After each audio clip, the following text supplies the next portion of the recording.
Hey, this is Farhan at Damond Motorsports. We get a lot of questions about what's going on with the drag car. A lot of people still think it's on a stock turbo, so we just wanted to go through the car with you, let you know what's been going on and where we're headed from here on out. Remember, this is the same car that set the record for quickest quarter mile Mazda speed with the stock turbo. Uh, it might be the stock quickest quarter mile at the stock motor also. I don't remember. I think somebody with the 3076 might have actually beat it. It still owns the quickest 60-foot. I think it was the first car, first Mazda speed on a full standalone controller. By full standalone, I mean it was controlling the direct injectors, the ignition, and the PI as well. That was done with the Link standalone.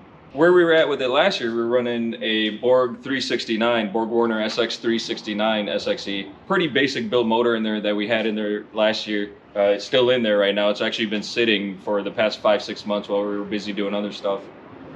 So we weren't able to make too much horsepower on this thing last year, kind of kept it down so we didn't blow a motor apart.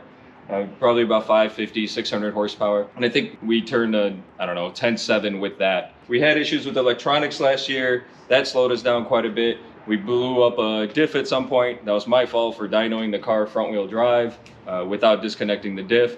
And last day of the season last year, we blew up a transfer case. Still cut 138 mile an hour out the back end of the quarter mile, but didn't leave the line worth a damn, so it didn't amount to much at all. We also had the exhaust manifold failed.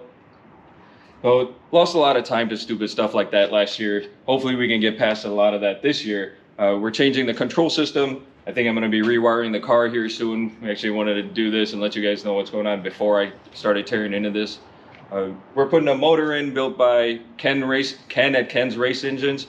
Oh, that should be able to take a lot more so we can actually let the turbo loose and make some horsepower. We're going to get a new exhaust manifold that Jimmy at DTP Fab is working for us right now, actually. So hopefully that'll get here in a few weeks or a month or so. Getting new tires. The tires that were on it were actually, I think, 3 years old last year, and we were still cutting, I believe, low 1.4 second 60 foot. And then we got to get a lot of weight out of this thing. The electronics and everything are basically stock. Well, we got the standalone, but all the wiring, you still see the stock fuse box there. All this stuff just ends up getting in the way, so we're hoping to cut all that stuff out of there. As it sits right now, though, it's still got our dog box in it that we were testing last year. We actually kept making passes even after we blew out the diff last year so that we could keep testing that dog box.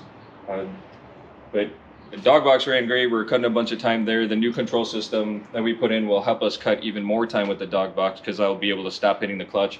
It's got a Clutch Masters twin disc clutch in it.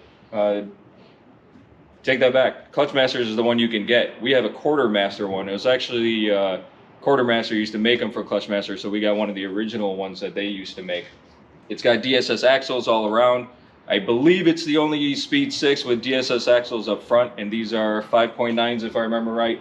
DSS drive shaft. It's got normal Mazda 6 brakes because that actually allows you to fit 15-inch wheels on it, which allows us to get bigger slicks on the thing.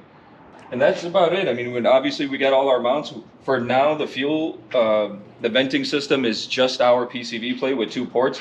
With Ken's engine in it, or the engine built by Ken, we're going to be adding a lot more vent ports in it.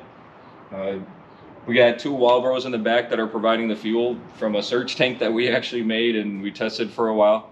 We did have a somewhat braced transfer case in there, but that blew apart last year, so we're gonna have to figure out something else to keep a transfer case together this year, whether it's with the control system or whether it's with who knows, maybe we end up with a billet transfer case. We'll see. So that's a quick update. We're probably gonna get to tearing this thing apart, so next time you see it, hopefully it looks very, very different, or we got another time slip for you that's a whole lot quicker than we're at now. Once we get everything set up, we'll give our buddy Justin at Free Tune a call and get the thing going and let you know what it makes for horsepower and, like I said, hopefully a quicker time slip. All right, later.